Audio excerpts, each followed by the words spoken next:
Vishesha Shunyavadi Paschatya Deshatarine. Namo Mahabhadanaya Krishna Prema Pradayate Krishnaya Krishna Chaitanya Namane Gauratushe Namaha. Namo Brahmanaya Devaya Go Brahmanya Hitayacha Jagat Hitai Krishnaya Govindaya Namo Namaha. Shri Krishna Chaitanya Prabhu Nityananda Shri Advaita Gadadhar Shivasati Gaur Bhakta Vrinda. Hare Krishna, Krishna Krishna, Hare Hare. Hare Rama, Rama Rama, Hare Hare. We're talking about today inquiry, submission, and service. Inquiry, submission, and service, as described in Bhagavad Gita by Krishna himself, chapter 4, verse 34.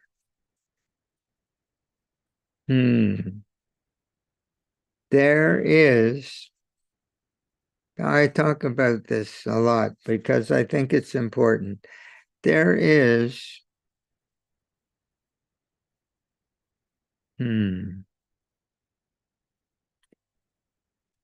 a strong belief, a consensus of opinion, a consensus of understanding or lack of understanding, that the ability to love in Krishna consciousness is that when we have a revelation of Krishna, then we'll be able to love. The consensus is that when we have a revelation, then we will have love of Krishna.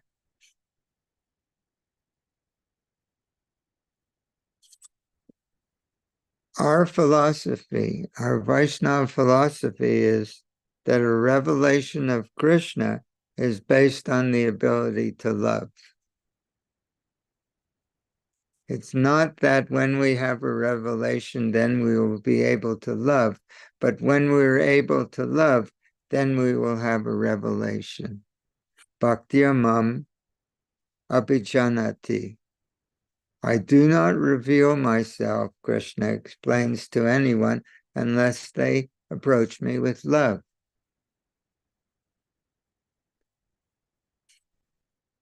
So that might be a bit of a complexity or a confusion, a source of confusion. Well, how do I get this? Where do I get this? So there's a great deal of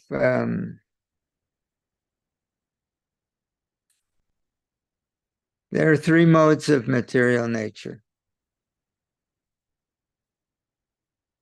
The mode of ignorance, the mode of passion, and the mode of goodness. And we are encouraged, we're instructed very strongly to raise ourselves, to cultivate the mode of goodness. In the mode of passion, there's lust, kama. This is the underlying or the overpowering influence of the mode of passion. The mode of passion, one becomes very fruitive. One has the conviction. Krishna explains that when the spirit soul comes in touch with the material energy, becomes influenced by the mode of passion. And then his eternal loving propensity becomes expressed as lust, as kama. This is an amazing concept. It means that we're never without love of Krishna. It's just that it's expressed differently under the influence of the mode of passion. When the Krishna explains this in, I think, in the 3rd chapter of Bhagavad Gita, that when the spirit soul comes in touch with the mode of passion, his eternal loving propensity becomes expressed as lust. It's just like a clear light projected through a clear lens. If that same clear light is projected through a red lens, it comes out red, but it's actually the same light, but it's taking on this different color.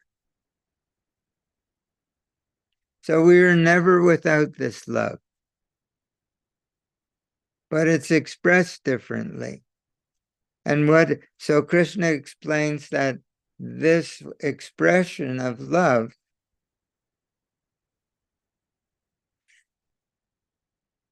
it occupies 3 places in the material body.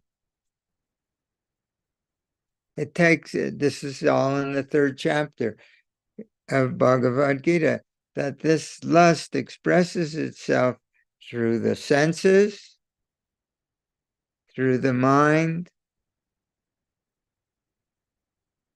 and through the intelligence.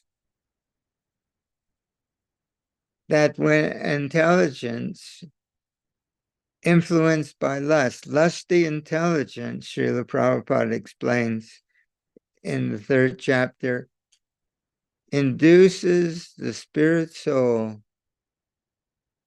to acquire the false ego. The more we try to enjoy ourselves independent of Krishna's enjoyment, the stronger our false ego becomes. So the idea is that's why we are encouraged to come to the mode of goodness.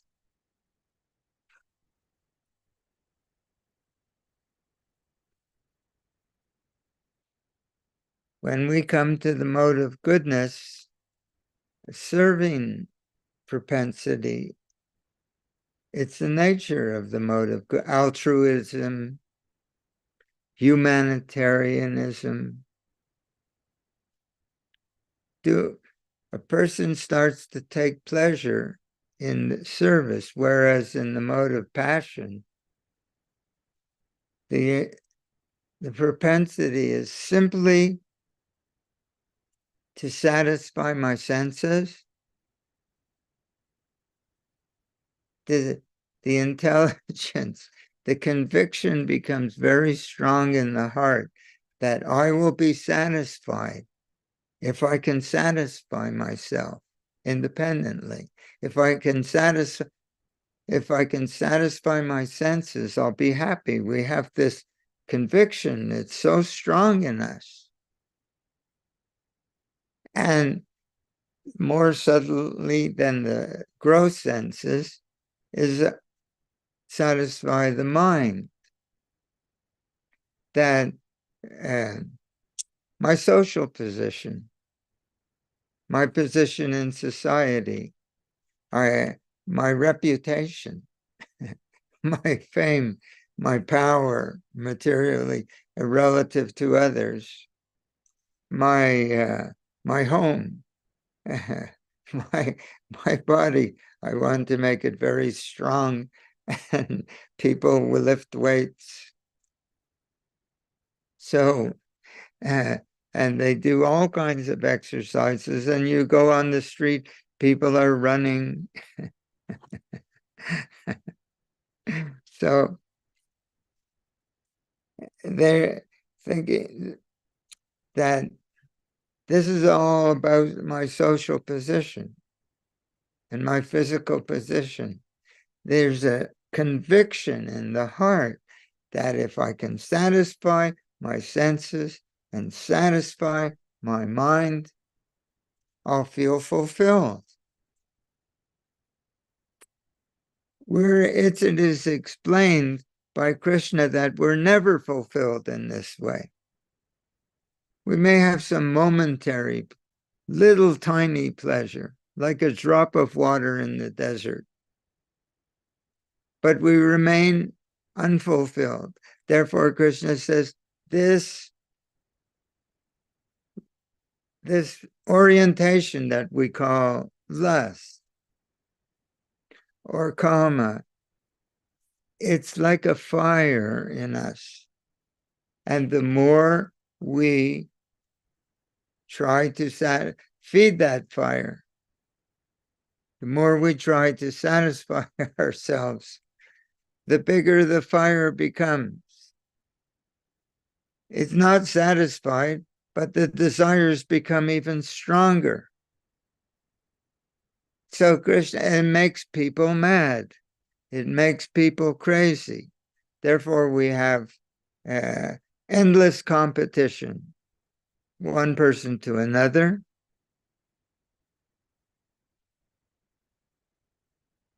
And one country to another. Wars, simply because of this desire which burns like a fire and never set. And then when it's not satisfied, there's frustration. And when that frustration continues, one becomes angry.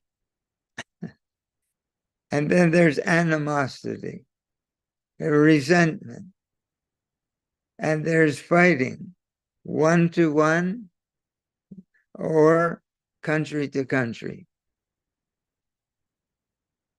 And it's all done with the conviction that if we do this, it'll make us happy. So this is a madness. It's the all-devouring enemy of the whole world, this lust. So we have to come and then when we become angry, that becomes the mode of ignorance. So passion and ignorance, the whole world is under the influence of passion and ignorance, and their love of Krishna, influenced by karma, is causing so much pain and suffering that we're learning by bitter, bitter experience, by painful, heartbreaking experience. The idea is, the hope is that we'll learn that this orientation of self-centeredness, that I want to be Krishna, that I want to be the most important person, that I want to be the most loved, that I want to be the most powerful, that I want to be the most intelligent, the most famous, the most beautiful, that I want to be that, instead of acknowledging that this is Krishna's position and my position is to worship him. This desire to take that position, it now becomes experienced as painful experience. Birth after birth after birth. So much suffering. So the idea is that Krishna is trying to turn the boat around. Krishna is trying, we are in therapy. In this this material consciousness, self-centered, lusty consciousness, we are in therapy, that Krishna has created this situation where we can have a chance of trying to be Krishna, but it is so painful that it's supposed to cause us. It's supposed to cause us to question, why am I suffering like this? Why am I not happy? So when it is gradually reducing our pride, reducing this desire to be the most important, the most, the center of everyone.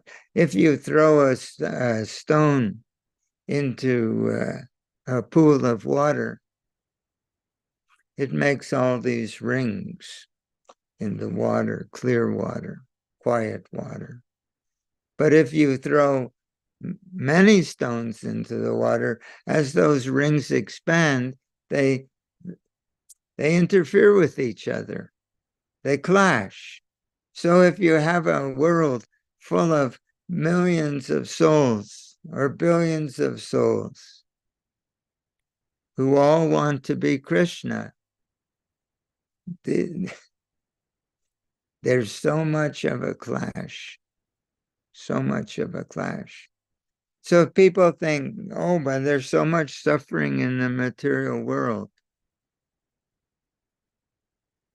why would God make such suffering? Actually, the spirit soul is not cut by any weapon. It's not wet by water. It's not burnt by fire. It's not withered by the wind. Nothing is happening to the soul. But we're having a dream. It's a kind of hypnotherapy. We're hypnotized by the influence of the material nature to identify that this body and mind, that this is me. But it's not me at all. It's not who we are, but we're having a dream. It's just that at night we have a dream, and that dream is composed of mental energy, very subtle material energy. And in the daytime, we're having a dream, but the dream is gross. It's a gross dream. It's made of material energy, just like the dream at night. But instead of it being subtle material energy, it's gross material energy. And in that dream, we're suffering, but nothing's happening to us. But we're experiencing it, that it's real. But nothing's happening to us. So we're in therapy. We're hypnotized by the material energy. We're in hypnotherapy, and to gradually give us the feeling, the understanding that this is not working. And what is the solution? So Atato Brahma Jignasa, Vedanta Sutra said, now that we've come to the human form of life, one should inquire, what is the truth? What we have so many, why are we having so much philosophy? There are so many philosophers. They're trying to understand the human condition. And what is life? How do we find our happiness? That inquiry is there.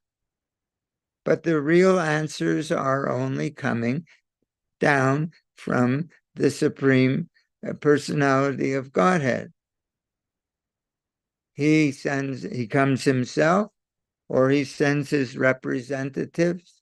He gives us so many scriptures, Bible, Quran, Veda. So that is the answer to our question, why am I suffering? We're suffering because we're envious of Krishna. And that envy is being expressed that we're envious of each other because we all want Krishna's position for ourselves. So what is the way out? Therefore, it is explained these three modes of material nature. This is just like you're on the freeway and you have to find an exit to get to our destination. We have to find an exit. So the exit is the mode of goodness. Therefore, in so many places in our literatures explain how Krishna loves the Brahman. Go Brahmanya Hitaya Cha. Namo Brahmanaya Devaya Go Brahmanya Hitaya Cha. That Krishna loves the Brahmins. And Krishna loves Brahminical life. Why is it that it's explained that when the Brahman went from Rukmini with a message to Krishna, Krishna received him.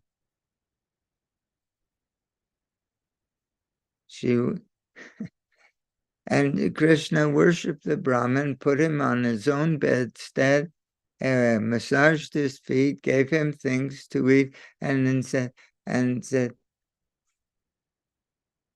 expressing that the quality of the Brahman that Krishna loves. What is that quality in the Brahman that Krishna loves? That the Brahman is always self-satisfied.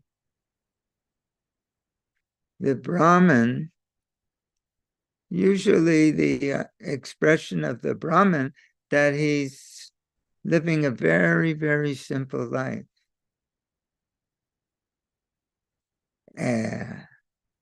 He's not not acquiring more things. He's not on Amazon.com ordering this and that for satisfaction, clothing, sports equipment, so many things, unlimited things. The Brahmin can live very simply, but he's not being artificially austere. He's self-satisfied. He's finding and is not looking for his satisfaction outside. He's feeling satisfaction inside. So Krishna explains in the 17th chapter of Bhagavad Gita that this quality called mana prasada.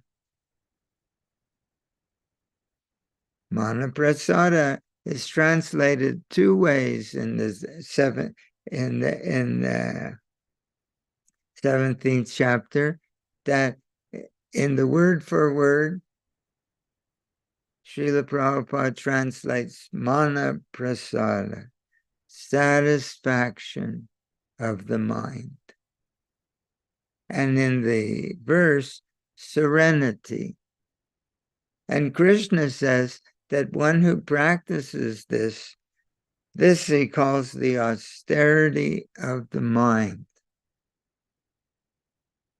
The austerity of the mind, Krishna says, in the mode of goodness, is to practice, cultivate this satisfaction of the mind, this serenity.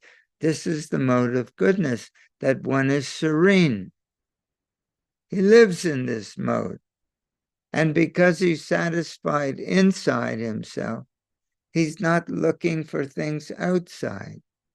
The conviction that I will be satisfied in the heart, a conviction. There's no question. If I get this, I'll be happy. If I get that, I'll be happy. If I get that, I'll be happy. If I can satisfy my tongue, if I can satisfy my senses, tongue, belly, genital, this driving force becomes absent in the Brahminical way of living, in the Brahminical way of thinking, in the Brahminical way of feeling. Yeah, the conviction changes. And what is the new conviction? That the desire to be of service, humanitarianism, philanthropic work, to do good to others, to take pleasure in the happiness of others. It's an illusion but because the serving propensity comes into focus as an experience in the heart, to take pleasure in the happiness of others under the direction of a pure devotee, one can be informed that this service is actually meant for God. Now that the serving mood is there in the heart, now Srila Prabhupada says, transfer the account. But in order to transfer the account, there has to be something in the account. If you have two bank accounts and you want to take $100 from one account to the other, there has to be something in the account to transfer. So this serving mood has to be there in the heart. Therefore, we have to come to the mode of goodness and live in the mode of goodness. I had some notes. Yes. So one has to become inward, serene, self-satisfied, the quality of the Brahman. Samodamas Shocham, 1842, in Bhagavad Gita. That first quality, the qualities by which the Brahman works, by which he lives. The first quality is peacefulness of the heart. Sama. This enables one to extricate himself from this madness of looking for satisfaction in material things.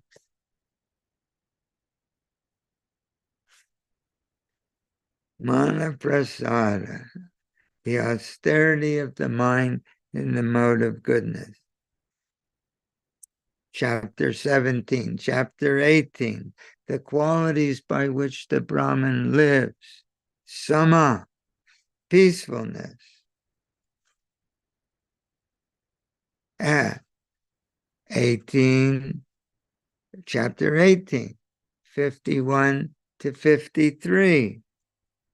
In 1851, we have all heard of the Brahmabhuta platform. What is that? Brahmabhuta Prasanatma. But how does one come to the Brahmanic, to that platform? This is described in verses 51 to 53 of the 18th chapter. If we look at the word for word in 51 to 53, we see these words in Sanskrit. Manasa, controlling the mind. Manasa. Dhyana yoga para, always absorbed. How does he control the mind? Dhyana yoga para, always absorbed in a trance. What is that trance? And how much of that trance, how much is he absorbed in that trance? Nityam. These words are there in 51 to 50. Nityam. Srila Prabhupada says 24 hours a day. Absorbed in controlling the mind, manasa, in such a way that he's always absorbed in a trance, dhyana yoga para. How much? 24 hours a day. And what is that trance? Shanti. These are all the words in 1851. What is Shanti? Peaceful. And how other things in these verses? Free from attachment and hatred. I like this, I don't like that. Free from false ego. Free from pride. Free from lust. And freedom from anger. All of the, so in the purport, Srila Prabhupada's first sentence in the purport is that when one understands how these dynamics work, what are the laws of material nature, he keeps himself in the mode of goodness, because that enables him to, what are these different qualities? On the one hand, very peaceful. On the other hand, freedom from all of these inauspicious material. It is only by being internally satisfied, it is only by being internally peaceful that one can be free from these qualities. It's two ways of express two sides of the same coin. Freedom from anger, freedom from pride, freedom from lust, freedom from attachment, freedom from false ego. Is simply, this freedom is expressions of being self-satisfied internally. And Srila Prabhupada said, this is the mode of goodness, which is when it becomes cultivated.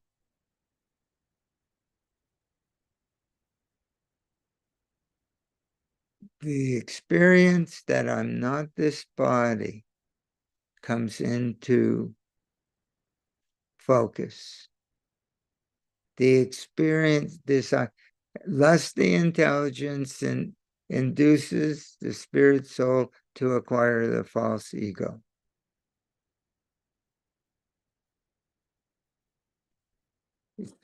So therefore, when we come to the mode of goodness,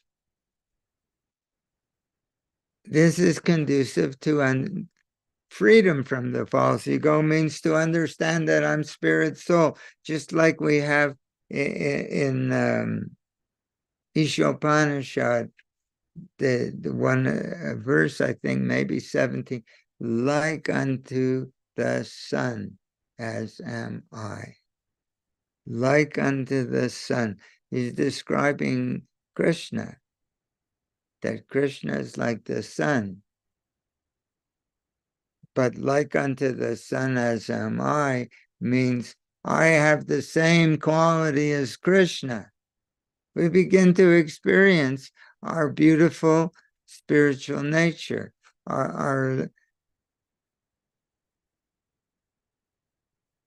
we become illumined. The light is turned on. We like unto the sun. So this is the Brahma Bhuta platform, Naso Chatina, in which there's no hankering for anything material,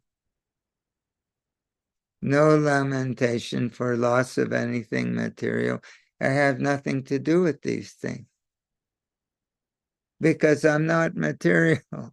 I'm spirit soul, like unto the sun, as am I. So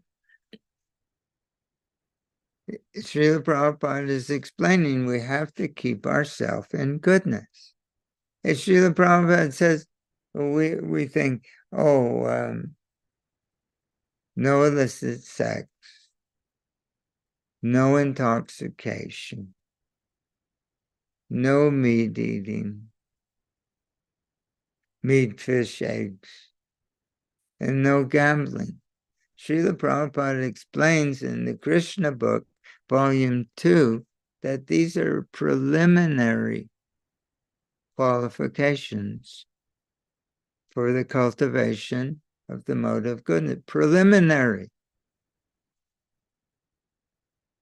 But the heart of the mode of goodness is this ability, the qualities by which the real Brahman works. Samo, peaceful. He's peaceful within his heart. He's serene within his heart. He has satisfaction of the mind. He doesn't have to look for it elsewhere. He's free. He's freed. It's a degree of liberation. And so Krishna says that this degree of liberation, what happens, that when one experiences himself like he becomes joyful within, because he's satisfied. Prasanatma.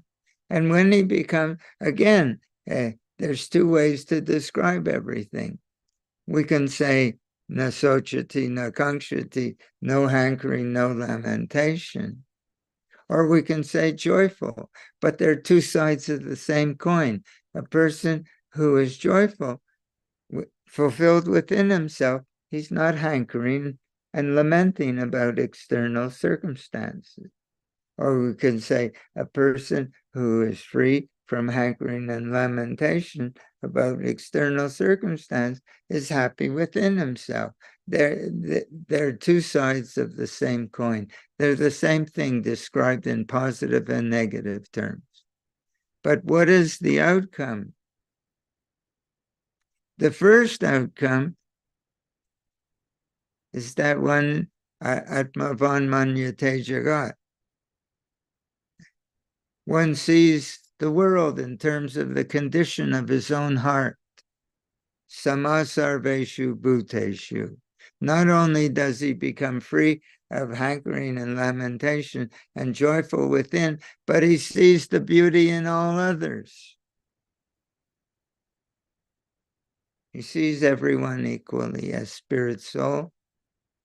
And the most wonderful is that Krishna says, when you become prasanatma, when we become joyful within the heart, mad bhaktim labhate param, now you can become a devotee. Now we can become devotees. That's why the mode of goodness is so important. It's illuminating. And it enables one is joyful, he can begin to love. Mad bhaktim. Bhakti means love.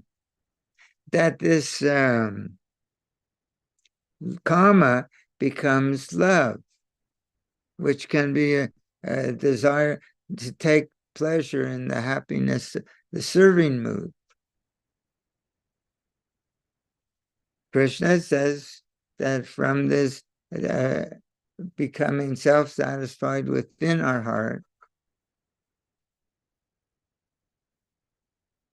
we can begin to love. So then he says, but then that brings us to the subject matter of inquiry, submission, and service. Because how does one learn to love Krishna? 434. Tad vidhi, that knowledge. Krishna says that this knowledge, that this Krishna consciousness is the king of knowledge, Raja Vidya. Idang tu te goyatamang Pravaksyami anasuyave. Because you're not envious of me, anasuyave.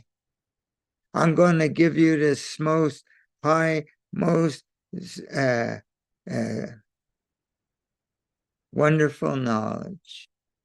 Raja Vidya Raja Goyam. It's the king of knowledge, the king of education. It's the most secret of all secrets, most confidential knowledge. Why is it most confidential knowledge? Because you don't tell somebody who hates you or someone who's envious of you that if you love me, I'll free you from all these problems you're experiencing in your consciousness, in your life. No, you only tell somebody who's not envious of you. Idang te goyatamang pravaksyami anasuyave. I'm going to give you this knowledge by which you pratyaksha bhagam, you'll have direct experience of your spiritual nature if you take up this knowledge. What is that? Manmana bhava mad bhakto. You just love me. You and I will take away all of this distress. Manmana bhava madhyaji, you worship me. Not your senses, not your social. Mangamaska, you bow down to me. Manmana bhava madbhakto madhyaji mangamaska. Mama evaishyasi yukvaivama. I will free you. Atmanamat. You approach me with your heart attached to me. Atmanam.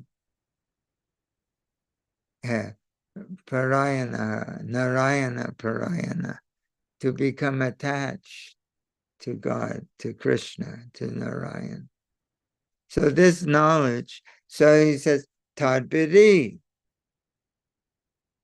434. You want this knowledge? Where are you going to get it? Tadbidi pranipatena, paraprashnena sevaya, upadekshanti te jnanam, jnaninas tattva darshanaha. The tattva darshani. Tattva is the absolute truth. And darshan is the one who has the darshan of the absolute truth, the pure devotee, Krishna's pure devotee. He has Krishna's darshan eternally. He nitya siddha. He comes from the spiritual world. Shakshadharitina samasta shastrar uktastatava vyata eva sa kintu prabhoja priya eva tasya bande guroshri. We bow down to such a spiritual master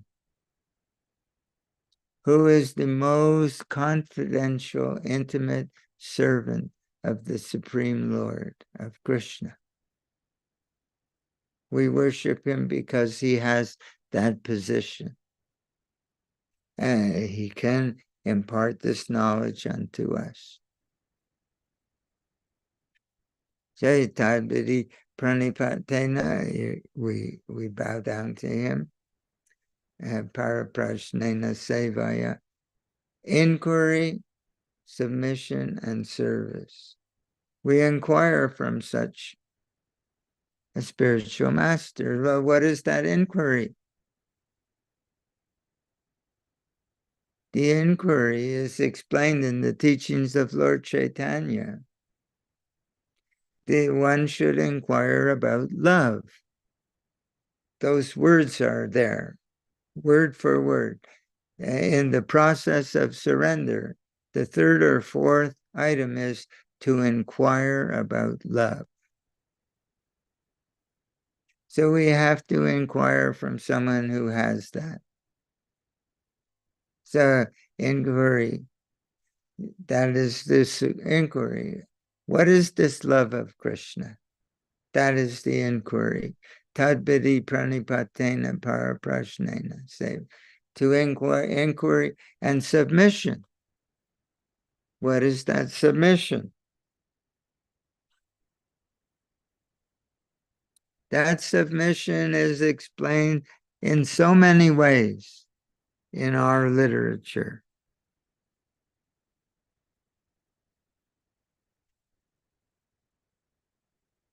Prema bhakti yahahoite. From him, this love of Krishna emanates.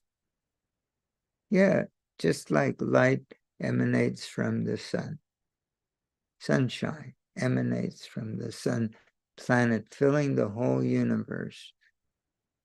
From him, prema bhakti, from him, this love of Krishna emanates. Imagine, he's a container of love of Krishna. We sing this every morning. Then that's one metaphor. Another metaphor is that in 1.5.25 of Bhagavatam, we should imbibe the taste. The word imbibe means to drink. It also, the word imbibition is used in biology, in botany. Imbibition means you put a seed in water and it absorbs. So this is another way that this transfer, learning how to love from someone who has. The first thing was from him, this love emanates like sunlight emanates from the sun. Then we have to be in his presence and imbibe the taste. And then another example is given in the Nectar of Devotion, was that association is like a crystal stone. Like a mirror, in other words. It reflects that that our heart has to be like a clean mirror, mode of goodness. Srila Prabhupada says that reflection can be there in our heart, but the mirror of the heart has to be clean. Srila Prabhupada writes in Nectar of Devotion, mode of goodness. And it enables us to reflect. So what, like the moon, Srila Prabhupada says he wants one moon, not so many stars. One moon, because the moon reflects the light of the sun. So in the same way, if from him this Krishna, love of Krishna emanates like light from the sun, hits the moon like heart of the devotee, it can reflect that same love towards Krishna Loka. From him, this love emanates, prema bhakti yahahoite. We sing every day. If our hearts are crystal clear in goodness, our hearts can reflect like the moon receives the light of the sun and reflects it and fills the countryside. It's the reflected light of the sun that's lighting up the horizon, the countryside. If our hearts can receive the love of Krishna that's emanating from the pure devotee and reflect that same love towards Krishna, then we become the moon. Like so Krishna, Srila Prabhupada says that he wants one moon. He said that in 434, Srila Prabhupada said, this blind following is condemned. Doesn't want people a blind following. He wants one moon who can receive the emanation of love. and reflect it.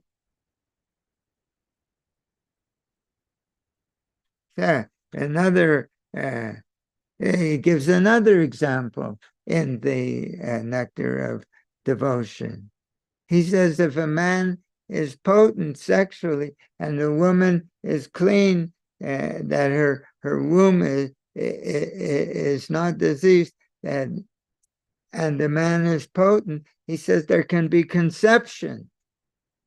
What is Srila Prabhupada comparing that? He's saying that in the same way we can receive, he gives us the seed. The man plants his seed. From seed, when the seed germinates, there become a devotional creeper. It's a seed of devotion, and the man impregnates. If the Prabhupada gives us another metaphor, and that we have to receive the seed and cultivate that seed. Therefore, he says, one moment's association with a pure devotee can save us from the cycle of birth. 1 second, less than a second. Why? Because in that second, if he can plant the seed, which means we have to receive, able to receive, just like our heart can reflect if the mirror of the heart is clean. If the womb of the woman is clean and the man is potent, Srila Prabhupada is potent with this emanation of love. If our hearts are clean, like the womb of the woman, it can be, he can sow his seed. He can impregnate our heart with the taste of love. He can imbibe the taste. Another example, he said, it's like infection. Pure devotion is infectious in the good sense, like an infectious disease. If we have intimate association with someone who carries a germ, that germ can take over our whole body.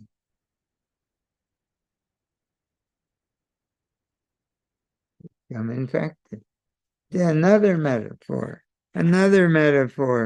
Srila Prabhupada uses, enrichment. He used this word enrichment in Krishna book for, I think, the 34th chapter, the gopis' feelings of separation from Krishna. He says the spiritual masters enrich the disciple. If you buy flour at the store for making chapati, there's plain flour and there's enriched. There's a certain ingredient that's added. What is the ingredient that the pure devotee puts into our heart? Enriches us with this prema bhakti, with this love. Then also in 1.525, Srila Prabhupada says, what does it mean to become infected with the devotion of the pure devotee? It means, he says, that the disciple, the neophyte, Srila Prabhupada used this word, the neophyte becomes enriched, not advanced. We're not talking about advanced Krishna consciousness. We're talking about the beginning of Krishna consciousness. Not, as Srila Prabhupada says in 434, not blind following. But one has to have a living relationship with a pure devotee in order to reflect, in order to become impregnated, in order to become imbibe the taste, in order to become infected. Or Srila Bhaktivinoda Thakur writes in one book that there's two clouds. And lightning can go from one cloud to the other. He says this is the relationship of this disciple with the spiritual master.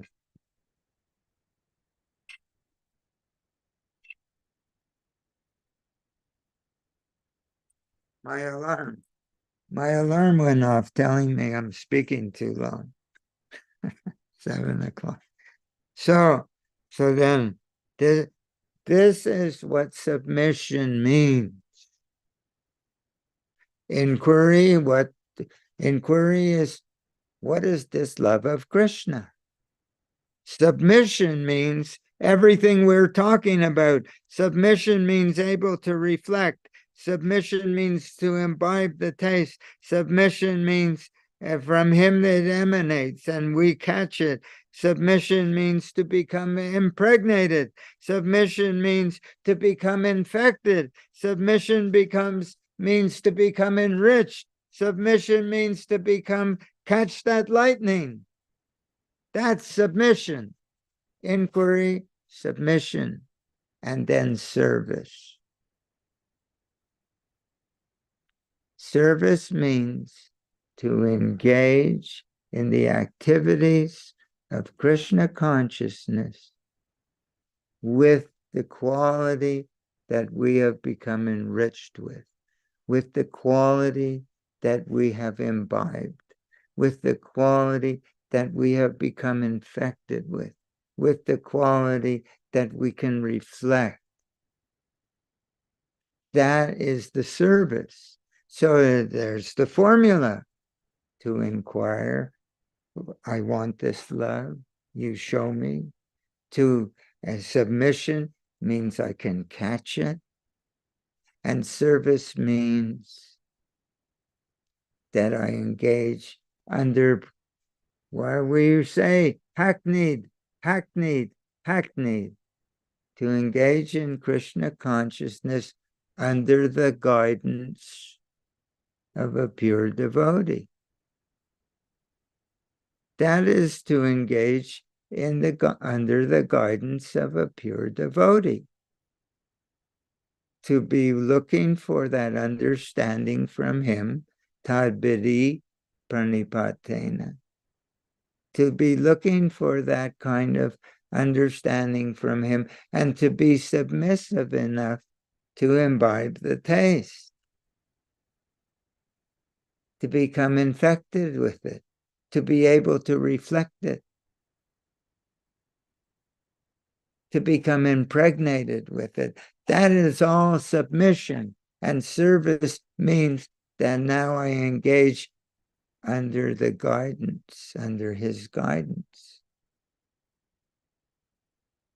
Inquiry, submission, and service. So that when Krishna says that, so in order to be able to have that intimate connection with the pure devotee, the heart has to be clean enough. Therefore, mode of goodness. So it enables us to approach him with a loving, open heart, with a joyful heart. Then we become, like Krishna says, when you have prasanatma, brahma nasochati nakangshati, mad bhakti, now you can become devotional.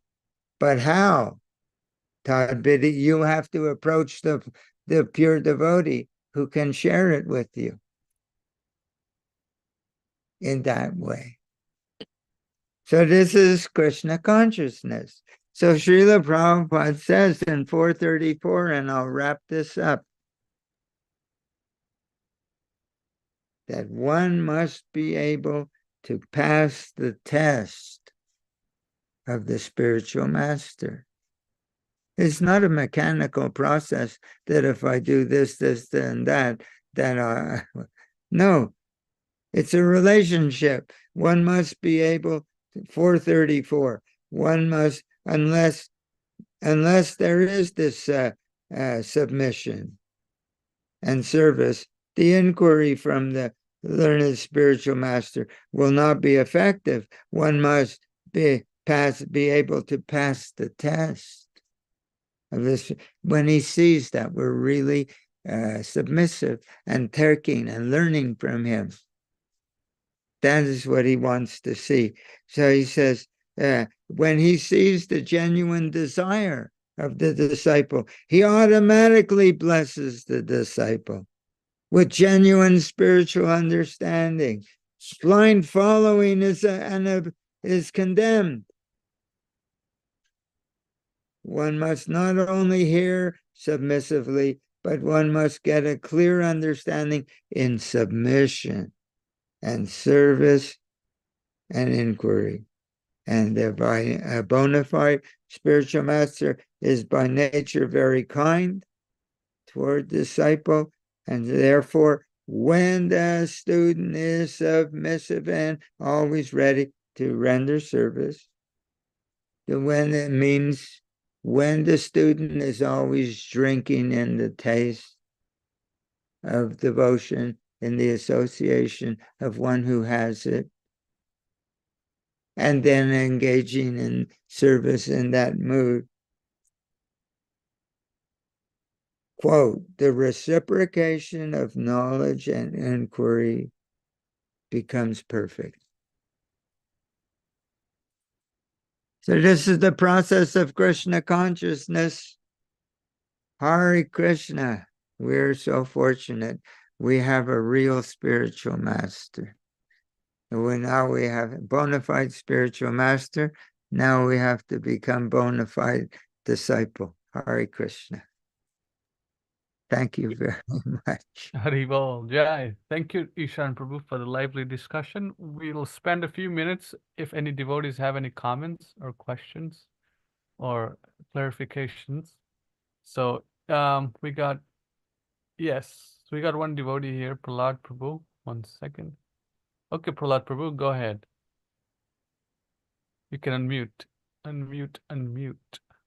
Okay. Haribol, Hare Krishna, Dhanavat Pranam, Jai Srila Prabhupada. I wanted to thank you for this lecture has been very nice. I would say it's just all of this comes from realization, everything that you're saying. Because it's, for example, like you could say, I love you, but if you don't have any understanding or meaning or intention behind it, it doesn't really mean anything. That's why, like Srila Prabhupada said, attention to the holy names. What is the question? Is much better. What is your question? Well, I mean, I thought it was comments. Like I just was saying, thank you very much. That's okay, but we have, it was his question period. Yes. Try to maintain that. Yes. Okay. So any other questions? Comments you can email Ishan Prabhu at what's your email address, Prabhu? Peter, Peter, Ishan Das Right. at gmail.com. Right. Okay. So I think that's it for today's discussion, Ishan Prabhu. We'll see you next week, 5 a.m. my time. And anyone else who'd like to join, please join the WhatsApp group. It's in the link of the videos. Thank you very much to all the devotees for watching. Hare Krishna.